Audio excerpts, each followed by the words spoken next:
Pierre Laurent, le numéro 1 du Parti communiste français, est l'invité de Preuve par 3 avec l'agence France Presse, Dailymotion. Bonsoir d'être avec nous, avec donc ce soir Catel Prigent de l'AFP et puis Perrine Tarnaud de Public Sénat. Nous allons bien sûr aborder les grandes questions politiques et économiques à 5 jours du premier tour des élections municipales où vous faites alliance dans la majorité des cas avec le PS. Alors ça peut surprendre puisque ce sont des listes gouvernementales, comme le dit votre autre partenaire, le parti de gauche de Jean-Luc Mélenchon. Mais d'abord, Pierre Laurent, le retour d'un très agréable parfum de guerre froide après l'annexion de la Crimée par Vladimir Poutine, manifestement totalement insensible aux pressions occidentales. Est-ce que vous partagez la même indignation qui court de Paris à Washington en passant par toutes les capitales européennes? Je pense que l'annexion par Poutine est extrêmement inquiétante. Le référendum s'est fait dans des conditions préoccupantes parce que avec des hommes armés un peu partout. Un coup de force. Un référendum qui ne proposait en vérité qu'une solution.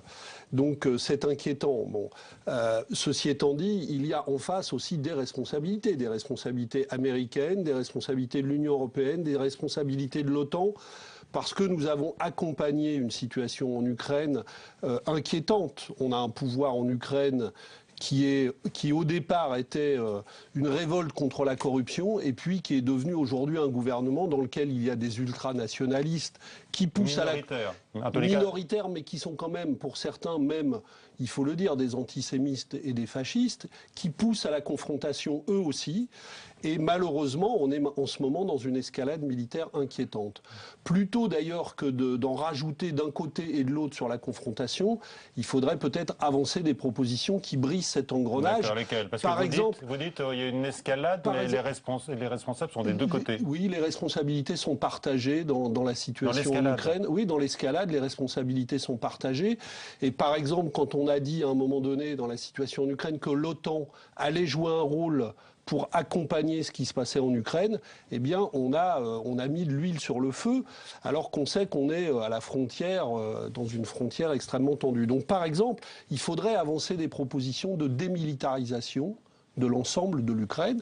Il faudrait avancer des propositions pour qu'on retourne à un processus démocratique en Ukraine, parce que le pouvoir actuel n'a pas été élu.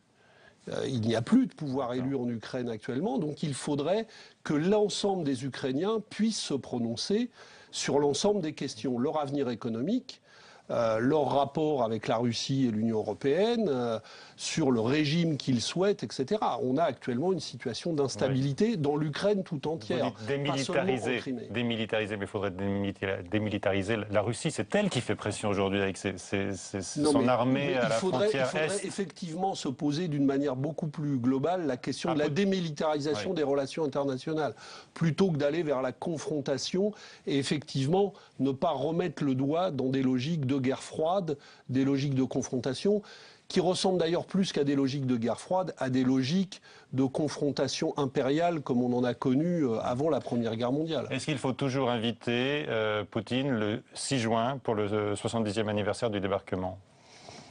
Écoutez, je pense que l'anniversaire du débarquement ne peut se faire qu'avec l'ensemble des puissances impliquées à l'époque. Oui, parce que de toute façon, il faudra du dialogue politique à tous les niveaux. Et c'est pas en pratiquant l'exclusion des uns ou des autres qu'on va s'en sortir. Est-ce que le contrat des navires militaires Mistral, un contrat qui avait été signé par la France en 2011 avec Moscou et qui est important évidemment pour l'emploi dans les chantiers navals de Saint-Nazaire, peut-il être suspendu selon le mot de Laurent Fabius qui met quand même beaucoup de précautions? Oui, je pense que là aussi, je crains qu'on soit dans une escalade qui ne traite pas le problème véritable et qui ne contribue pas à remettre au plus vite l'ensemble des acteurs autour de la table, donc, des puissances étrangères qui interviennent dans ce dossier. Les navires militaires, on continue de les produire. Non, mais on peut discuter avec ça. Vous savez, sur les ventes d'armes de la France, il y aurait beaucoup de choses à dire. Sur le cas présent. On vend des armes à beaucoup de gens qui les utilisent très mal dans le monde. Et notamment, on vend beaucoup d'armes au Qatar, qu'on retrouve disséminées dans tout le Sahel. Donc, pas question de remettre en cause le contrat spécifique avec la Russie. Beaucoup de choses à dire sur ça. Mais mettons ces questions sur la table dans une discussion avec la Russie.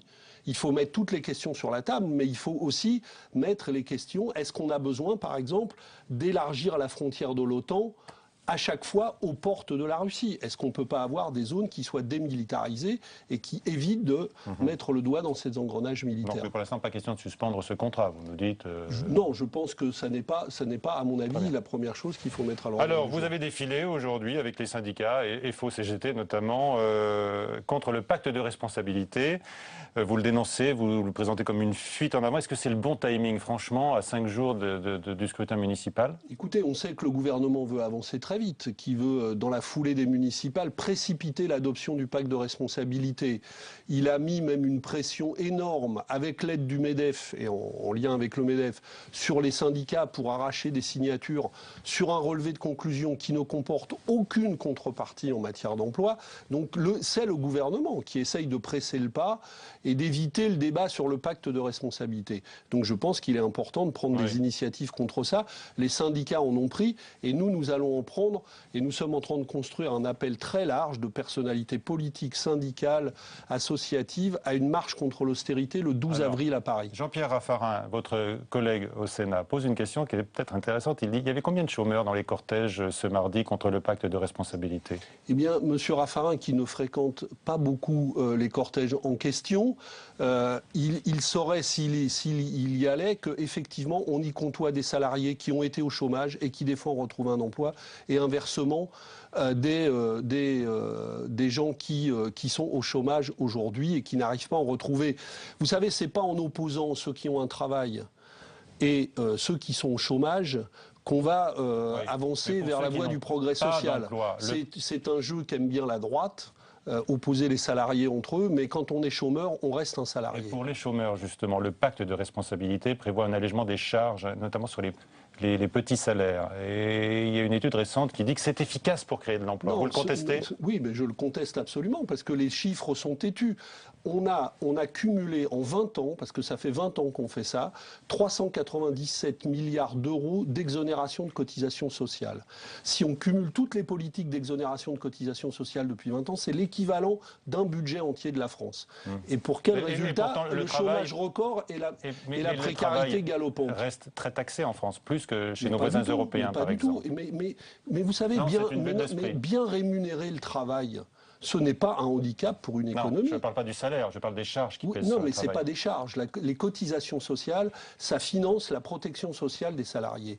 Or, effectivement, bien rémunérer le travail, c'est à la fois payer un bon salaire et c'est assurer une protection sociale maladie, une protection contre le chômage, une protection, une politique d'allocation familiale. Pour financer les économies nécessaires pour financer le pacte de responsabilité, est-ce que vous pensez que le gouvernement a un plan caché pour l'après-municipal? Non, il n'a pas de plan caché, il a dit les choses. Il va payer l'addition avec 50 milliards de suppression de dépenses publiques, c'est-à-dire de l'argent qui va être pris contre les services publics et contre l'emploi public. Donc on va dégrader les services publics d'un côté, et de l'autre côté, on va donner à nouveau de l'argent aux entreprises qui vont l'utiliser pour accroître leur rentabilité et pour verser des dividendes. Je rappelle quand même, parce qu'on parle là d'un plan qui va alléger de 35 milliards, que les entreprises ont versé en 2013, les entreprises du CAC 40 ont versé en 2013 39 milliards d'euros de dividendes.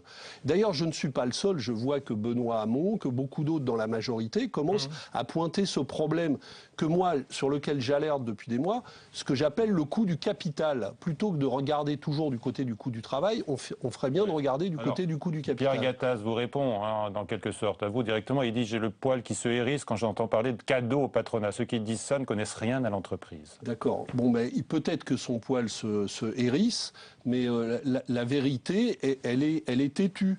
Les dividendes ont cru toutes ces dernières années, et encore en 2013, pendant que dans cette période de crise, eh bien, il y avait de plus en plus de chômeurs et de gens qui souffraient de la situation. Et Monsieur Gattaz peut dire tout ce qu'il veut, les chiffres sont là aussi, la part des dividendes dans la valeur ajoutée est maintenant supérieure à la part de l'investissement.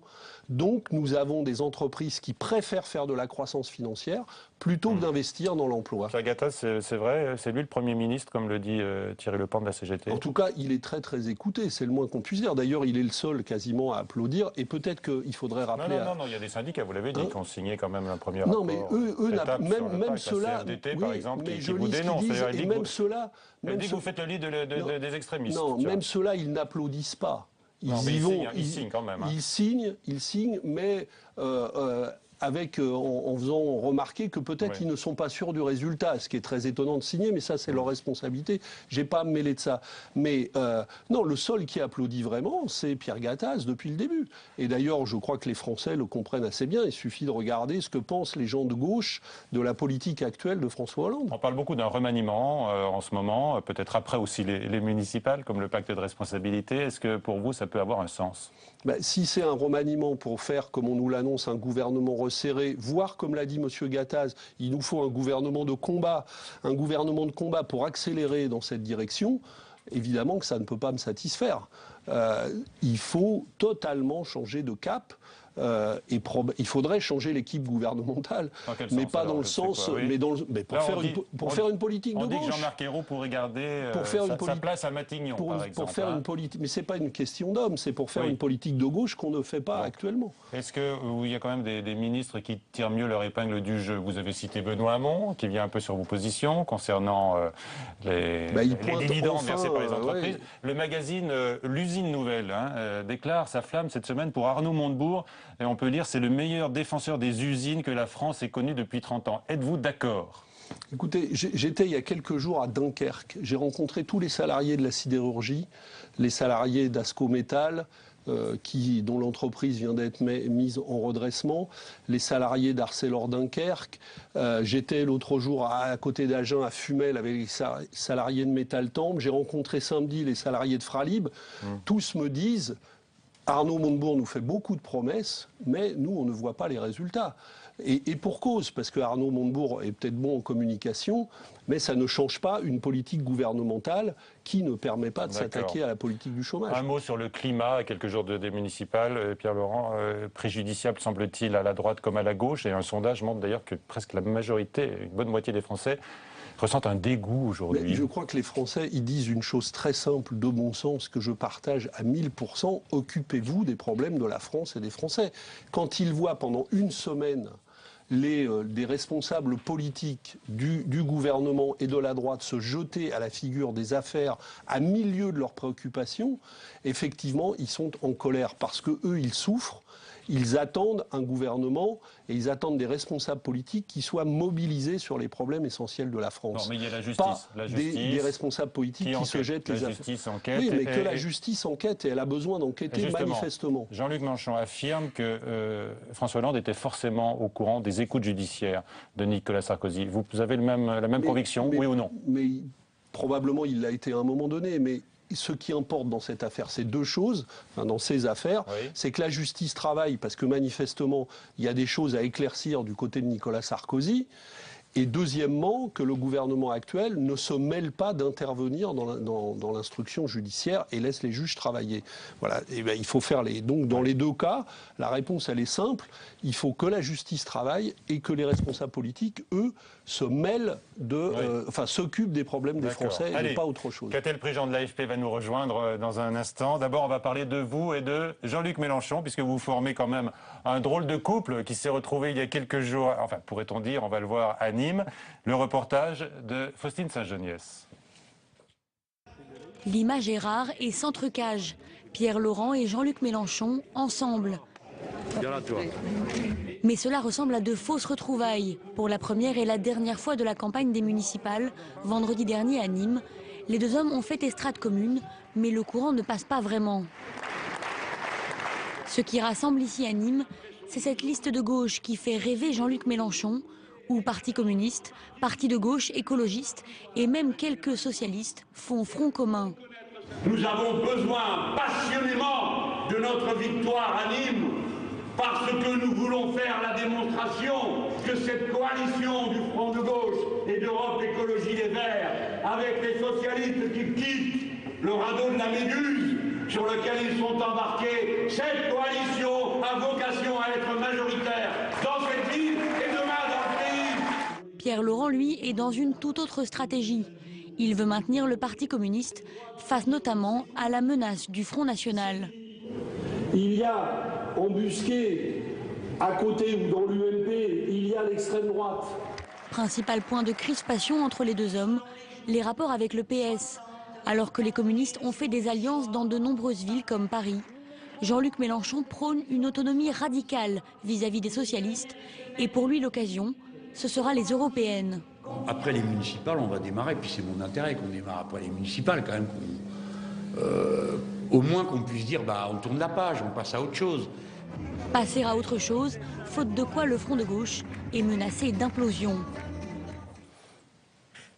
Voilà, après ces images qui vous rappellent quelques souvenirs récents, donc, nous accueillons... Très beau meeting à Nîmes, où il y avait 1000 personnes. Entre vous deux, avec Mélenchon, ça avait l'air un petit peu froid quand même. Catel Prigent peut témoigner, elle était sur place. Bonsoir Catel, vos questions à notre invité. Oui, Michel le disait, drôle de couple. Effectivement, les retrouvailles étaient un petit peu froides, tendues à Nîmes vendredi soir. Vous en êtes où avec Jean-Luc Mélenchon au final? Non, elles n'étaient pas spécialement tendues. Maintenant, on a retrouvé un rythme régulier de discussion. On se voit et on se parle quasiment tous les jours en ce moment sur la situation et sur la suite des élections municipales et la préparation des élections européennes. Pourtant, lui a l'air de dire que la blessure n'est pas refermée, qu'il attend effectivement la fin des municipales. Comment vous allez surmonter parce qu'il y a aussi un problème de fond. Je crois que ce qui aidera à tourner la page, c'est les résultats des élections municipales. Finalement, tout le monde fera un peu le bilan de ce qui a été fait par les uns et par les autres. Nous avons fait des choix que nous revendiquons jusqu'à ce jour, parce qu'ils vont permettre de conforter le Parti communiste, le Front de gauche, comme le troisième réseau d'élus locaux de toutes les formations politiques nationales. Et je pense que ces élus seront utiles pour mener les batailles contre l'austérité et la suite. Donc, je ne crois pas que les élections municipales vont invalider les choix qui ont été les nôtres. Au contraire, tout le Front de gauche. C'est ce que vous espérez peut-être? Non, je n'espère pas du tout ça. J'ai pas d'ennemis, surtout pas au Front de gauche, et j'en ai pas d'ailleurs, j'en ai pas à gauche. Mes ennemis sont d'abord à droite et à l'extrême droite. Enfin, mes adversaires politiques, disons. Donc, chacun tirera les leçons, on les tirera collectivement et on va avancer vers la suite. On a eu effectivement un désaccord qui est un désaccord important. C'est que nous considérons que le fait d'avoir de très nombreux élus, c'est important pour défendre les populations et mener nos batailles contre l'austérité. Quitte à vous associer au PS, là Jean-Luc Mélenchon dit le Front de gauche devient illisible. On est en train de s'associer à un parti qu'il critique à longueur d'année. Je pense que la protection des politiques publiques locales qui vont être mises en cause par les injonctions d'austérité qui vont venir du MEDEF, du gouvernement, de Bruxelles, de la Cour des comptes, je pense que la protection de ces politiques publiques locales pour le logement, les transports publics, mérite qu'on se batte pour constituer des majorités municipales de gauche, qu'on ne laisse pas les villes retourner à droite et pire à l'extrême droite. Et évidemment, ces majorités municipales de gauche continueront d'être traversées par des débats. Mais je pense que nous serons en meilleure position pour protéger ces politiques publiques. Et moi, j'accorde de l'importance à ça. Et quand on me dit on peut se passer de toute alliance avec d'autres forces de gauche, je dis ce n'est pas vrai, ce n'est pas la réalité politique. D'ailleurs, nous faisons alliance, et Jean-Luc Mélenchon s'en félicite, avec les Verts à Nîmes et dans d'autres villes, que je sache, c'est aussi une formation qui, pour le moment, a choisi de rester au gouvernement.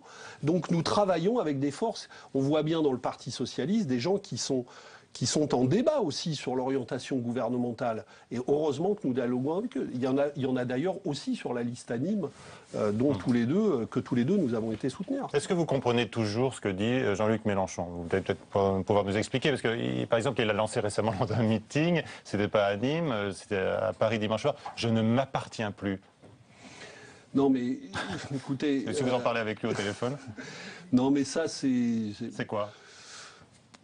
Moi, je pense qu'il faut toujours, quand on s'investit en politique, et singulièrement quand on est investi des premières responsabilités qu'on est mis sur le devant, comme on l'a été, il faut garder du recul. En tout cas, c'est important.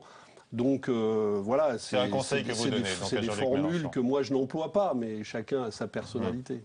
Pour revenir au municipal, justement, et ces problèmes d'étiquette, Jean-Luc Mélenchon accuse Manuel Valls de vouloir faire une grande ratatouille des étiquettes et de noyer le Front de gauche ou le Parti de gauche dans les étiquettes diverses. Est-ce que vous pensez à la même chose? Oui, vous savez, les élections municipales, il y a des coalitions différentes d'une ville à l'autre. Donc c'est très difficile de faire des additions nationales par formation politique.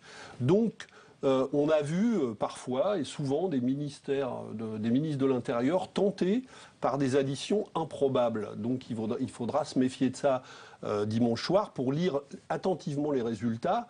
Il ne suffira pas de lire les additions par formation politique, il faudra regarder les coalitions qui l'ont emporté, leur nature. Donc il faut une lecture un peu plus fine que ça. Et effectivement, il faudra peut-être se méfier un peu de ce qu'on nous dira le dimanche soir du côté du ministère de l'Intérieur. Il faudra y regarder de près, en tout cas. Je pense qu'il faudra aider les électeurs à y regarder de près. Ouais.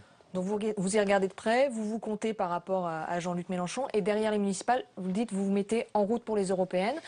Est-ce que les discussions ont avancé aussi avec vos partenaires du Parti de gauche? Je le souhaite depuis des mois. On a pris du retard. Bon, là maintenant, on est dans la dernière ligne droite des élections européennes. Donc, nous avons commencé des discussions. Il y a déjà eu 2 réunions du Front de gauche là ces derniers jours. Il y en a une 3e demain matin. Je pense que maintenant, notre objectif, il est clair, c'est d'être prêt dès le lendemain des élections municipales. Je pense que nous devrions y arriver. Enfin, je ne vois pas ce qui pourrait s'y opposer. Nous sommes sur la question européenne en phase depuis très longtemps. Nous soutenons une candidature commune à l'échelle de toute l'Europe qui est celle du leader de la gauche grecque, Alexis Tsipras. Nous avons beaucoup de biens communs sur la question européenne. Je ne vois pas pourquoi nous n'irions pas ensemble aux élections européennes. Je le pense depuis déjà des mois. Quels que soient les résultats, quels que soient les objectifs au second tour, d'ailleurs, qu'est-ce que vous prévoyez, vous, au second tour des municipales? Moi, je pense qu'il va falloir vraiment se rassembler contre la droite et l'extrême droite. La priorité des priorités pour le second tour sera le rassemblement face à la droite et à l'extrême droite dans toutes les circonstances. Et il faudra pour le faire que chacun fasse les efforts de rassemblement qui respectent les résultats du premier tour, qui respectent les différentes forces, mais il faudra travailler d'arrache-pied à ce rassemblement parce que très probablement nous risquons de nous trouver face à des situations de menaces de basculement de villes vers la droite et l'extrême droite. Et quels que soient les débats qu'il y a dans la gauche, qui sont très vifs en ce moment, surtout avec le gouvernement, je pense que ça devrait être une priorité pour le 2e tour. Pour en revenir aux européennes, les discussions, vous dites, avancent. La place de Jean-Luc Mélenchon est déjà définie. On a des petites fuites dans la presse qui disent qu'il serait dans le sud-ouest, que ça se bataille quand même encore pour l'Île-de-France. Est-ce que tout ça est encore en cours ou vraiment vous attendez le lendemain des municipales? Non, il y a effectivement des discussions. Bon, nous, pour ce qui est du Parti communiste, nous avançons 2 principes simples. C'est-à-dire que le plus simple serait de reconduire les sortants dans les circonscriptions où ils ont été élus. Donc, Jean-Luc Mélenchon dans le sud-ouest, Patrick Le Yarrick, député communiste européen en Île-de-France, une députée européenne non encartée qui est dans le front de gauche, Marie-Christine Vergiat dans le sud-est, et Jackie Hénin dans le nord. Voilà notre proposition, et à partir de là, procéder à une répartition et voire à une ouverture des listes dans les autres circonscriptions. Ça discute un peu sur ça, mais je pense qu'on va y arriver. Jean-Luc Mélenchon a toujours affirmé que son objectif était que vos listes arrivent devant celles du Parti socialiste, n'est-ce pas, Katell? Est-ce que vous partagez cet objectif? Oui, je pense qu'aux élections européennes, les électeurs de gauche qui voudront mettre un bulletin anti-austérité dans l'urne, clairement anti-austérité, et pour une Europe solidaire, pas sur une position de repli, mais pour une Europe des travailleurs solidaire, auront un bulletin pour le faire, un bulletin efficace, c'est les listes du Front de gauche. Je pense, celui-là ? Oui, donc je pense qu'on peut aller très haut, et dans certaines circonscriptions, en tout cas, peut-être être en tête de la gauche, oui, absolument. Je pense que c'est... Aux élections européennes, nous savons que nous sommes déjà beaucoup plus haut que ce que nous avions fait en 2009, les sondages le disent, et on n'est pas entré en campagne. Je pense qu'on peut faire un très bon score si on se met en campagne rapidement. Est-ce que vous êtes prêt à ouvrir vos listes au NPA ? Je pense qu'on pourrait ouvrir nos listes et de tous côtés, Moi, j'essaye de discuter aussi avec des socialistes qui se posent beaucoup de questions sur la politique actuelle, qui ne sont pas d'accord avec le pacte de responsabilité, qui ont beaucoup d'interrogations, qui s'inquiètent de cette orientation. Mais effectivement, ça peut aussi être des discussions avec l'ONPA. L'idéal, ça serait que ça s'ouvre de tous côtés, dans toutes les familles de la gauche, pour faire les listes les plus larges possibles. Bien. Quel changement, j'ai envie de vous demander, est-ce que vous saluez depuis le passage du sarkozysme au hollandisme? Écoutez, je ne sais pas ce que c'est le hollandisme.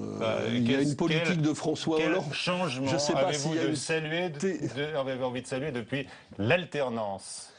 Il y a eu le mariage pour tous. Il y a eu cette avancée. Et c'est vrai qu'au plan économique et social, c'est la déception sur toute la ligne.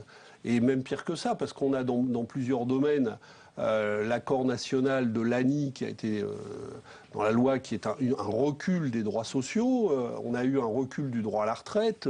On s'oriente avec le pacte de responsabilité vers des choses inquiétantes. Donc on a malheureusement en matière économique et sociale plutôt de la continuité que du changement. Et puis, il y a eu cette avancée sociétale. Il y a eu dans le domaine de l'éducation 60 000 postes de créés. C'était un rattrapage par rapport à la période Sarkozy, mais on est très loin des besoins.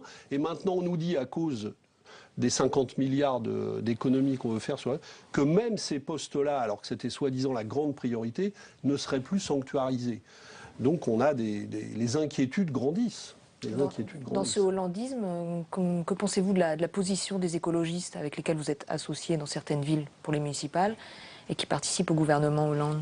Ce que je comprends de leur débat, et puis je discute avec eux, c'est qu'ils sont très inquiets de beaucoup de choses dans l'orientation gouvernementale. Ils ne sont pas satisfaits de ce qui n'avance pas en matière écologique, et je crois qu'ils ont raison. Le débat sur la pollution l'a montré encore, on n'avance pas assez vite. Ils sont aussi, il y a dans leur rang beaucoup de gens inquiets par les orientations sociales du gouvernement. Ils essayent de peser de l'intérieur sur les orientations gouvernementales. C'est un choix qui leur appartient, qui fait débat chez eux. Mais moi, je n'ai pas à me mêler de ce choix. Ils essayent à leur manière de peser. Pour le moment, ils n'y arrivent pas beaucoup. Mais comment ils vont faire évoluer leur position. Mais moi, je constate que, comme j'arrive à le faire avec des socialistes sur le terrain, avec des écologistes, nous arrivons à constituer, par exemple, des majorités municipales ou des accords municipaux avec des objectifs qui sont des vrais objectifs de gauche. Donc ça veut dire que le combat doit continuer et qu'une majorité alternative qui rassemblerait à terme des gens venus de toutes les familles de la gauche pour mener autre chose que les politiques d'austérité actuelles, est nécessaire et qu'elle est possible. Et ça reste notre objectif. Donc une sortie des écologistes du gouvernement, vous leur tendez la main pour rejoindre le Front de gauche? Mais je leur tends la main même en étant au gouvernement, et je tends la main à des socialistes qui sont dans une formation qui soutient le gouvernement, parce que nous pouvons d'ores et déjà travailler ensemble. Nous proposons une grande marche contre l'austérité le 12 avril, contre le pacte de responsabilité, contre la droite et l'extrême droite, et nous disons à des Verts, à des socialistes, venez avec nous dans cette manifestation. Attendez, vous tendez la main à tout le monde, vous voulez que François Hollande et son gouvernement restent tout seuls? Mais il s'est isolé tout seul, François Hollande. Qui le soutient ? Il est à 20% de popularité 2 ans après avoir été élu président de la République. Il a tourné le dos aux gens de gauche. Les gens de gauche ne lui font plus confiance. Et effectivement, il s'est isolé. Et c'est à nous de rassembler maintenant ces forces qui ne se reconnaissent pas dans la politique gouvernementale pour reconstituer une autre majorité que celle-là qui mènera une politique de gauche. Merci Gatel. Allez, on va s'intéresser maintenant au combat électoral particulier qui se déroule en ce moment en Seine-Saint-Denis, un département où le communisme municipal, comme on dit, Pierre Laurent, a encore quelques lettres de noblesse, mais va-t-on bientôt dire avait, puisque Claude Barthelone, l'homme fort du département, qui est également le président de l'Assemblée nationale, a décidé manifestement de ne pas vous faire de cadeaux. On en parle avec Perrine Tarnaud dans un instant, après ce reportage sur place de Sophie Normand. Bonjour madame, je vous salue, vous allez bien? Je vous laisse mon petit dernier tract. Il fait partie de ces jeunes loups socialistes, surnommés les Barto Boys. Mathieu Hanotin, 35 ans, jeune député et vice-président du Conseil général, connaît bien le département de Seine-Saint-Denis. Aujourd'hui, il est à la conquête de ce bastion communiste qu'est la ville de Saint-Denis, poussé par le président de l'Assemblée nationale, Claude Barthelone. Oui, j'ai des affinités politiques particulières avec Claude Barthelone. Oui, on partage les mêmes projets politiques. pour la Seine-Saint-Denis. Oui, on a travaillé ensemble au Conseil général. Oui, on travaille ensemble à l'Assemblée nationale.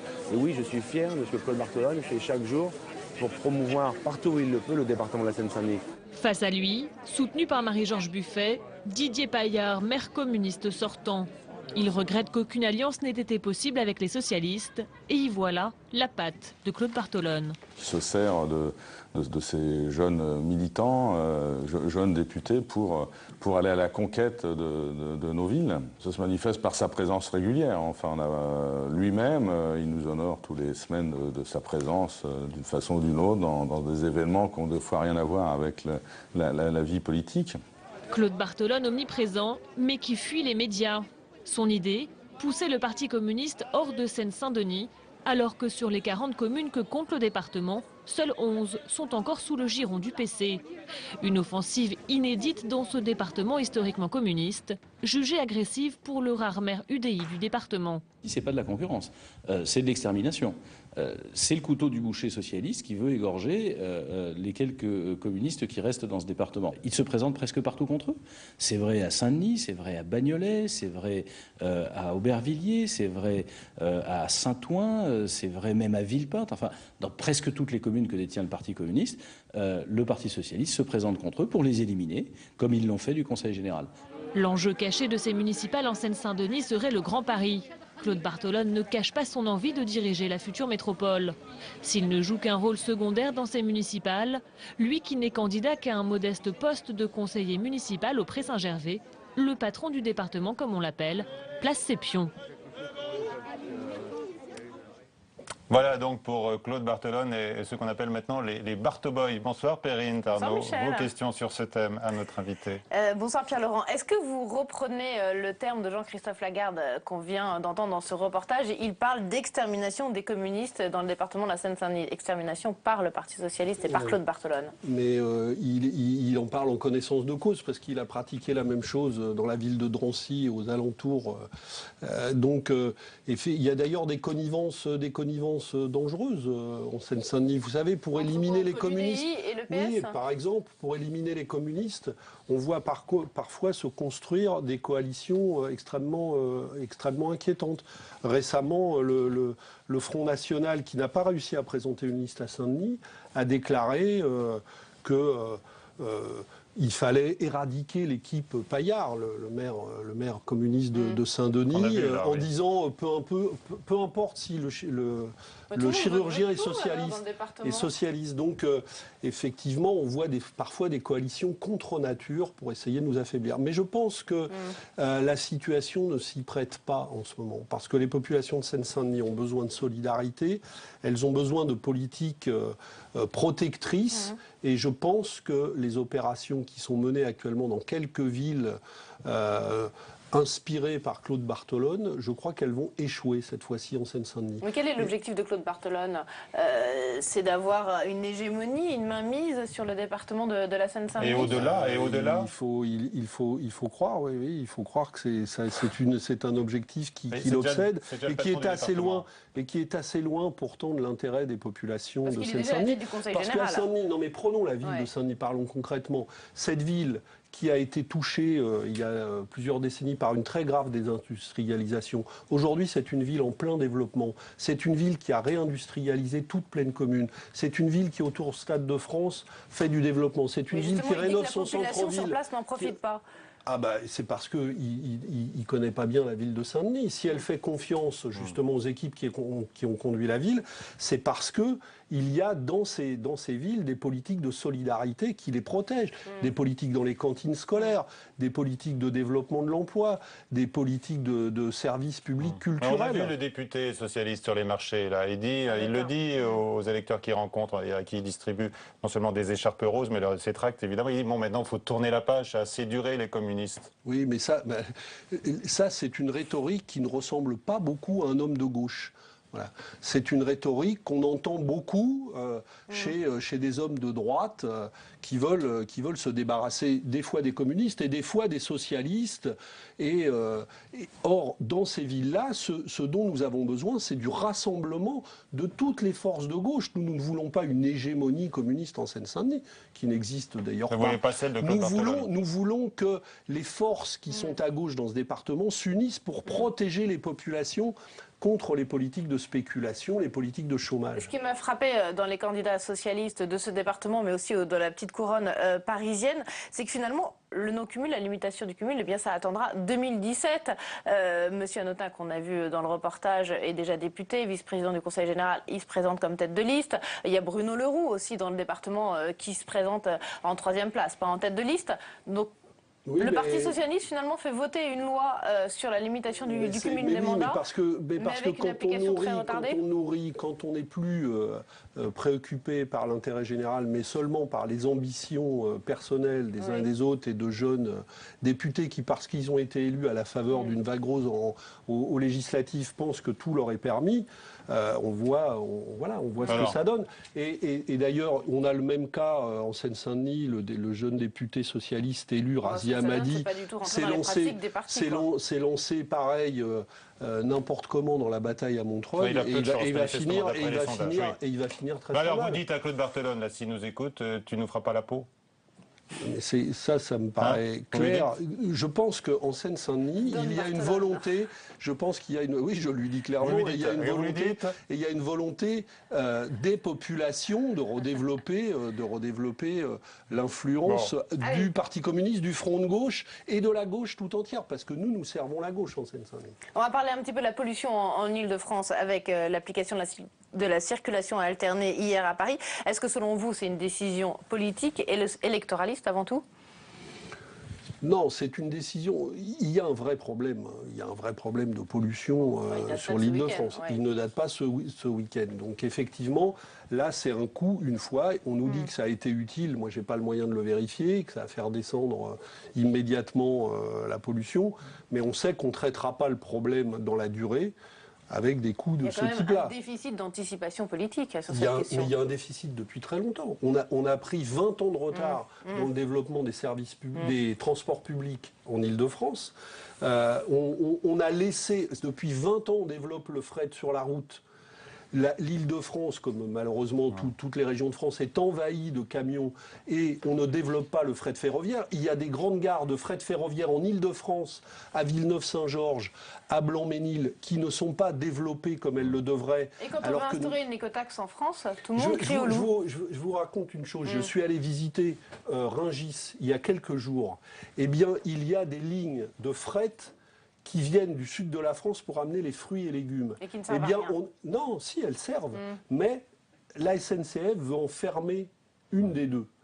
Si on supprime cette ligne, eh bien, on aura des camions supplémentaires. Que le gouvernement s'occupe de ça. La SNCF d'abord, qui a déjà organisé le fret. Voilà une mesure concrète en Île-de-France, et qui sera celle-là pérenne, durable. Défendons les lignes de chemin de fer qui amène des fruits et légumes à Rungis tous les matins plutôt que de transporter ces fruits et légumes par camion depuis Perpignan. C'est une très bonne idée, mais on ne sait jamais à quelle heure ils arrivent ces trains, paraît-il. Malheureusement, c'est pas comme pour les trains de passagers. Très au courant. Dites-moi. Tandis que les camions, c'est d'une grande fiabilité, comme chacun sait. Vous citez la pollution des camions. Pourquoi vous ne parlez pas de la pollution des voitures diesel aussi? Non, mais il y a aussi un problème avec. Mais ça, pour régler ce problème-là, il faut faire évoluer le parc automobile. Donc il faut, mais ça pareil, c'est un plan de transition durable. Il faut travailler avec les constructeurs automobiles, faire évoluer le parc automobile, et puis encourager les automobilistes à acheter des. Donc ça veut dire qu'il faut plus taxer les voitures qui roulent au diesel. Non, parce que oui, mais justement, c'est pas comme ça qu'il faut prendre le problème, parce que là, on culpabilise toujours les mêmes. C'est comme hier, on a mis 5000 amendes à des gens qui essayaient d'aller travailler avec leur voiture. Non, ils n'ont pas fait preuve de civisme. Certains pouvaient peut-être faire autrement, je ne sais pas.